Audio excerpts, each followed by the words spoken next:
আসসালামু আলাইকুম প্রিয় দর্শক। এত তাড়াতাড়ি যে এই লেভেলের খেলা শুরু হবে প্রকৃতপক্ষেই বুঝতেই পারিনি। দেখেন, আজকের ভিডিওতে মূলত কয়েকটা একাধিক গুরুত্বপূর্ণ বিষয় নিয়ে আলোচনা করার চেষ্টা করব। আশা করি সম্পূর্ণ ভিডিওটি বা আলোচনাটি শুনবেন এবং আপনাদের মূল্যবান মতামত এই ভিডিওর কমেন্ট বক্সে লিখে জানিয়ে দেবেন। দেখেন, প্রথমে আপনাদেরকে একটা শিরোনাম পড়ে শোনাই। এটা হলো নোয়াখালীর হাতিয়ায় নিজ এলাকায় হামলার শিকার হান্নান মাসুদ। হান্নান মাসুদকে তো আপনারা চেনেন, ওই যে কথায় কথায় কেঁদে ওঠে, টেলিভিশন সেটে উঠে প্রথমে বললেন যে ওই এলাকায় সবচেয়ে গরিব মানুষ তিনি বা তার পরিবার। পরবর্তীতে আবার বললেন যে ওই এলাকায় সবচেয়ে বড় লোক তিনি, মানে তার পরিবার। পরবর্তীতে আমরা দেখলাম যে বাপ ছেলে একে অপরের প্রতিদ্বন্দ্বিতা করলেন নির্বাচনে। যাই হোক, হান্নান মাসুদ নির্বাচিত হয়েছেন, এমপি পদপ্রার্থী হয়েছেন। কিন্তু এই ঘটনা হচ্ছে 25শে ফেব্রুয়ারি 2026 দুপুর 3টা 8 মিনিটে আমার দেশ পত্রিকা এটা নিউজ করছে। এটা কিন্তু অন্য কোনো পত্রিকা না, আমার দেশ পত্রিকা। তার মানে কি, তাদের পছন্দের একটা পত্রিকা, তারা শিরোনাম করছে নিজ এলাকায় হামলার শিকার হান্নান মাসুদ। এখন নিউজটা আমি পরিপূর্ণ পড়লাম। নিউজটি আপনাদেরকে আমি পত্রিকা ভাষায় পড়ে শোনাচ্ছি না, সংক্ষেপে বলি। এই হান্নান মাসুদ বাজার পরিদর্শনে গেছেন। সেখানে যাওয়ার পরে বলা হইতেছে দুর্বৃত্তরা তাকে আক্রমণ করছে। পরবর্তীতে হান্নান মাসুদ রাস্তার উপর হাইওয়েতে বসে পড়ে এবং তা দাবি করে যে এইটার কি বলে, তাদেরকে আইনের আওতায় না আনা পর্যন্ত তিনি ওখান থেকে উঠবেন না। যাই করতে পারেন, এটা তাদের পুরাতন অভ্যাস, নতুন কোনো অভ্যাস না। যে কেউ কিছু করলো অথবা এইটা ম্যাটিকুলাস ডিজাইনও হতে পারে, সেদিকেও আমি যাচ্ছি না। কিন্তু আপনি ভাবুন যে এত তাড়াতাড়ি এই লেভেলের খেলা শুরু হয়ে গেল। হ্যাঁ, প্রকৃতপক্ষেই মানে এটা যদি হান্নান মাসুদদের বক্তব্য যদি আমরা সত্য হিসেবেও ধরে নেই যে দুর্বৃত্তরা তাদের উপর আক্রমণ করছে, কিন্তু আপনি ভাবুন নিজ এলাকায়, এবং যারা আক্রমণ করছে, যাদেরকে দুর্বৃত্ত বলা হয়েছে, তারাও ওই এলাকারই স্থায়ী বাসিন্দা। তাইলে নির্বাচন হলো 12ই ফেব্রুয়ারি, ঘটনা ঘটলো 25শে ফেব্রুয়ারি, মাঝখানে 12 দিন। এরকম নবনির্বাচিত একজন সংসদ সদস্যের উপর এরকম হামলা চালালে এই প্রশ্নটা কিন্তু আমরা মানে তুলতেই পারি যে তাহলে তার জনপ্রিয়তা আদৌ কি আছে ওখানে? কারণ যদি প্রকৃত ভোটে নির্বাচিত হয়ে থাকেন, তাইলে এই যে হাজার হাজার, আপনি লক্ষাধিক ভোট পেলেন, এই ভোটাররা তো মানে আপনার জনপ্রিয়তা তো ওই অঞ্চলে বেশি থাকার কথা। যারা পরাজয় বরণ করছে তাদের তো জনপ্রিয়তা আপনার মতো থাকার কথা না। তাইলে আপনি জনপ্রিয়তাও শীর্ষে, অথচ আপনার উপরই হামলা হলো নিজ এলাকায়। এই প্রশ্ন সন্দেহটা কিন্তু দেশের মানুষের মনের মধ্যে সৃষ্টি হবে যে আদৌ ঘটনা কী। একজন জনপ্রতিনিধির উপর এইভাবে হামলা, সেইটা মানে কি আপনারা কি তাহলে দুর্বল? প্রশ্ন আসে।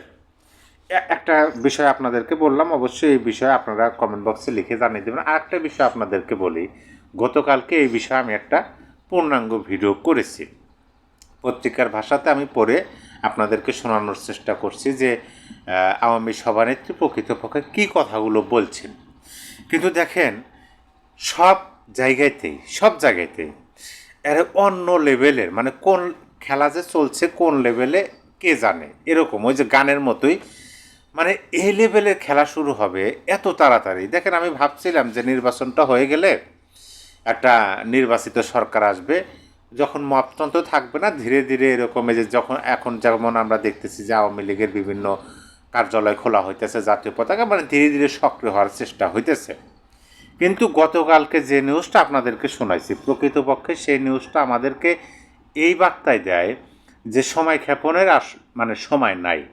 আপনি যে সময় নিয়ে কাজ করবেন সেই সময়টা আর নাই। একযোগে আপনি ভাবুন তো যে সারা বাংলাদেশের 64টা জেলাতে আপনার 300টি আসন, 300টি আসনে 300 প্রার্থী এবং পাশাপাশি কেন্দ্রীয় নেতারা যে যেখানে আছেন, যেভাবে আছেন, ধরেন বিভিন্ন ধরনের মামলায় জর্জরিত, মানসিক এবং অন্যান্য প্রস্তুতি, অর্থাৎ সকল ধরনের প্রস্তুতি। আপনি যদি আত্মসমর্পণ করতে চান, আপনাকে যদি আমরা তো দেখলাম যে আত্মসমর্পণ করলো একজন নেতাকে জামিনে মুক্তি দেওয়া হলো, কিন্তু ধরেন আত্মসমর্পণ করতে গেছেন কিন্তু জামিন দেওয়া হয় নাই, হইলো না, তাইলে কি ওইখানেও কিন্তু প্রস্তুতির দরকার আছে। আপনার পোশাক পাতি, বেড, খেতা বালিশ, যাই হোক, এগুলোর কিন্তু প্রয়োজন আছে। মানসিক এবং অন্যান্য সকল বিষয়ে প্রস্তুতি নিতে বলা মানে এইটার ইঙ্গিত হলো যে সমগ্র বাংলাদেশের প্রতিটা অঞ্চলের প্রতিটা আসনের প্রতিটা জনপ্রতিনিধি বা আওয়ামী লীগের নেতা তারা একযোগে মাথায় নামতে শুরু করতেছে, একযোগে। আপনি এই বিষয়টা ভাবুন যে শেখ হাসিনা তিনিও আত্মসমর্পণ করেন, হ্যাঁ ধরে আনেন, গ্রেপ্তার হলো শেখ হাসিনা, ওবায়দুল কাদের, হাসান মাসুদ, তারপরে আব্দুর রাজ্জাক, তারপরে আপনার বাহাউদ্দিন নাসিম, আরও যারা আছেন, রেজাউল করিম, নফেল, আরও যারা আছেন, মানে সমস্ত নেতৃত্বস্থানীয় একেবারে কেন্দ্রস্থানীয় নেতৃত্বে দেওয়া নেতাগণ একযোগে নামলেন। তাহলে বিষয়টা কী হবে? আর এর মধ্যে যদি একটা ব্যতিক্রমী ঘটনা ঘটে যায়, যেমন ধরেন আপনার মাশরাফি বিন মুর্তজা, তিনি একেবারে এখন ঘরবন্দি আছেন, গৃহবন্দী বলা যায়, তিনি উন্মুক্ত হলেন। সেলিনা হায়াত আইভি, তিনি জামিনে মুক্ত হলেন। তারপরে ব্যারিস্টার সাইদুল হক সুমন, তিনি জামিনে মুক্ত হলেন। অপরদিকে ওই যে শিবলি সাদিক, মানে এই যে সেলিব্রিটি যারা আছেন, যাদেরকে পুরো বাংলাদেশের মানুষ খুব ভালোভাবেই চেনেন, তারা ধরেন মুক্ত থাকলেন। আর অন্য যারা ইতিপূর্বে অ্যারেস্ট হন নাই, নতুন হলেন, তারা থাকলেন, জামিন দিলেন। এইভাবে যদি পরিস্থিতিটা হয়, তাহলে ক্যামেরার ফোকাস থেকে শুরু করে সকল দিকে মানে পরিবেশটা কি হতে পারে আপনি একটু ভাবুন তো।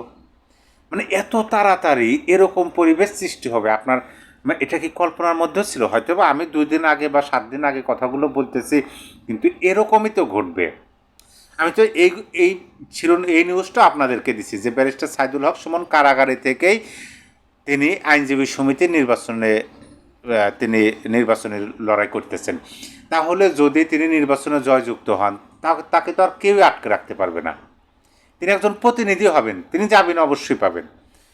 এবং পাশাপাশি আপনি দেখেন বর্তমানে বাইরে আছে কারা।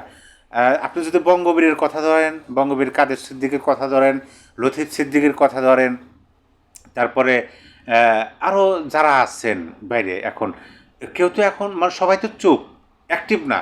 সবাই সকল জায়গা থেকে যদি অ্যাক্টিভ হয়, তাহলে ভাবুন পরিস্থিতিটা কোন দিকে কীভাবে যেতে পারে, লেভেলটা কোন পর্যায়ে উঠতে পারে। মানে এত তাড়াতাড়ি এই লেভেলের খেলা যে শুরু হতে যাচ্ছে, আমার মনে হয় যে এইটা প্রকৃতপক্ষে অনেকের কল্পনার মধ্যেও আসে নাই, যেমনটা আমিও বুঝতে পারিনি যে এইভাবে শুরু হবে। যারা এতদিন আওয়ামী লীগ আতঙ্কে ঘোরাফেরা করতো, তারা অলরেডি নিজ এলাকায় চত্থাপ্পুর খাওয়া শুরু হয়ে গেছে, প্রতিনিধি হওয়া সত্ত্বেও। এবং পাশাপাশি এরকম উদ্যোগ, এবং বর্তমানে যারা শাসক গোষ্ঠী আছেন বা সরকারে আছেন, তারাও তো যে নমনীয়তা দেখাচ্ছেন, তাতে তো একটা বহুদলীয় গণতন্ত্র এবং দেশের মধ্যে কি বলে যে প্রধান 2 রাজনৈতিক দলেরই যেন বিচরণ থাকে। তাদের কথাবার্তা শুনলে এরকমই বোঝা যায়। আর যদি সত্যি এরকম হয় অতি শীঘ্রই, তাহলে ওই সমস্ত রাজাকারপন্থী দেশবিরোধী মতাদর্শের যে মানুষগুলো, জানি না মহান আল্লাহ পাক কী লেখা রাখছে। প্রিয় দর্শক, অবশ্যই আপনার মূল্যবান মতামত কমেন্ট বক্সে লিখে দিতে পারেন। সত্যিকার অর্থেই এত তাড়াতাড়ি এই লেভেলের খেলা শুরু হবে, অন্তত আমি এই ভিডিও করার আগ পর্যন্ত বুঝতে পারিনি। সবাই ভালো থাকবেন, আল্লাহ হাফেজ।